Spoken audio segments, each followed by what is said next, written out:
தலைமறைவாகி இருக்கிறாரா எம்எல்ஏ பூவை ஜெகன்மூர்த்தி என்ற ஒரு கேள்வித்தான் முக்கிய செய்தியாக நாம் பார்த்து வருகிறோம். சிறுவன் கடத்தல் விவகாரத்தில் எம்எல்ஏ பூவை ஜெகன்மூர்த்தி கைது செய்யப்படலாம் என்ற ஒரு தகவல் வெளியான நிலையில் தற்பொழுது அவர் தலைமறைவாகியிருப்பதாக முக்கிய செய்தி வெளியாகியிருக்கிறது. கூடுதல் விவரங்களை வழங்க இணைகிறார் எமது செய்தியாளர் சாலமன். வணக்கம். தற்பொழுது ஜெகன்மூர்த்தியை கைது செய்ய எத்தனை தடிப்பணைகள் அமைக்கப்பட்டிருக்கின்றன, என்னென்ன நடவடிக்கைகள் எடுக்கப்பட்டு வருகின்றன, அவங்க குடும்ப தரப்பில் இருந்து என்ன சொல்றாங்க, விரிவான தகவல்கள். திருவள்ளூர் மாவட்டத்துல காதல் விவகாரத்துல சிறுவன் கடத்தப்பட்ட விவகாரமானது பெரும் அதிர்வலையை ஏற்படுத்திய நிலையில இந்த வழக்கை சிபிசிஐடி போலீசார் தீவிரமாக விசாரணை நடத்தி வருகின்றனர்.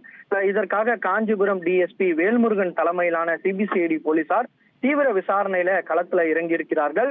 அதாவது இந்த வழக்குல ஏற்கனவே திருவாலங்காடு போலீசாரால் 5 நபர்கள் கைது செய்யப்பட்டிருக்க நிலையில இவர்களிடம் மீண்டும் விசாரணை நடத்த அவர்களுக்கு கஸ்டடி பெட்டிஷன் போட்டு அவர்களிடம் விசாரணை நடத்த சிபிசிஐடி போலீசார் முடிவு செய்திருக்கிறார். குறிப்பாக ஏற்கனவே இந்த வழக்கு விசாரணையின் போது எம்எல்ஏவான பூவை ஜெகன்மூர்த்தி மற்றும் ஏடிஜிபி ஜெயராமிற்கு தொடர்பு இருப்பதாக போலீசார் தரப்புல குற்றஞ்சாட்டப்பட்ட நிலையில பூவை ஜெகன்மூர்த்தி தரப்புல முன்ஜாமீன் கோரி சென்னை உயர்நீதிமன்றத்துல ஒரு மனு ஒன்று தாக்கல் செய்யப்பட்டது.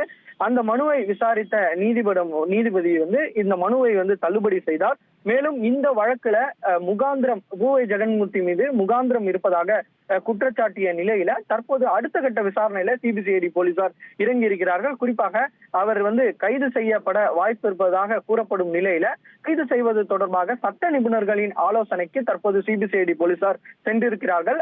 அது தரக்கூடிய ஆதாரத்தை பொறுத்து அடுத்த கட்ட கைது நடவடிக்கைகள் மேற்கொள்ளலாமா என்பது குறித்து சிபிசிஐடி போலீசார் தெரிவிக்கப்படும் என தெரிவிக்கப்பட்டுள்ளது. இந்த நிலையில தற்போது அவர் தலைமறைவாகி இருப்பதாக ஒரு தகவலானது சிபிசிஐடி போலீசாரால் தெரிவிக்கப்பட்டுள்ளது. இதனால அவரை பிடிப்பதற்காக 4 தனிப்படைகள் அமைக்கப்பட்டு சிபிசிஐடி போலீசார் தீவிரமாக தேடி வருகின்றனர். அவரது செல்போன் எண் ஆதாரங்களை அடிப்படையாக வைத்து அவரை தேடி வருவதாக சிபிசிஐடி போலீசார் தரப்புல ஒரு தகவல் தெரிவிக்கப்பட்டுள்ளது.